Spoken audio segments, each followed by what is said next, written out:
റിയാസ് തടത്തിൽ ഹായ് റഹീമേക്കോ, നീ ഇപ്പൊ ഇവിടെയാണോ? ഞാനിപ്പോ വടാടോ. ഞാനിപ്പോ സൈബർ പാർക്കിലാടോ. എനിക്ക് മാസം 50,000 ശമ്പളം ഉണ്ട്, സ്വന്തമായിട്ട് കാറും ഉണ്ട്. ഇപ്പോഴും കഴിച്ചില്ലായില്ലല്ലേ? അല്ല, അനക്കെന്ത് ഇവിടെ കിട്ടും? എനിക്ക് 5,000 രൂപടാ. അല്ലടോ, മാസം 5,000 കിട്ടിയിട്ട് ഒരു കുടുംബം എങ്ങനെയാണോ കഴിഞ്ഞു പോവുക? മാസല്ലടാ, ദിവസം. ദിവസം 5,000? അല്ലടാ റിയാസേ, അങ്ങനെയാണെങ്കിൽ എങ്ങനെങ്കിലും എന്നെയും കൂടെ നെയ്യിൽ കൂട്ടടാ. ഞാനേ 3ാമതൊരു ഷോപ്പ് തുറക്കുന്നു. അതിൽ വേണമെങ്കിൽ എനിക്കൊരു പാർട്ണർഷിപ്പ് വേണ്ടേ.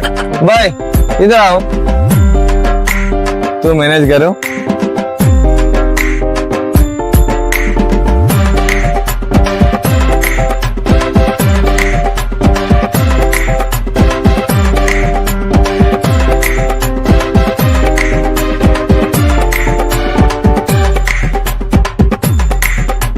ഇപ്പോഴത്തെ കാലത്ത് ആൾക്കാരൊന്നും കണ്ട കാഴ്ചയിൽ വിലയിരുത്താൻ പറ്റൂല കേട്ടോ.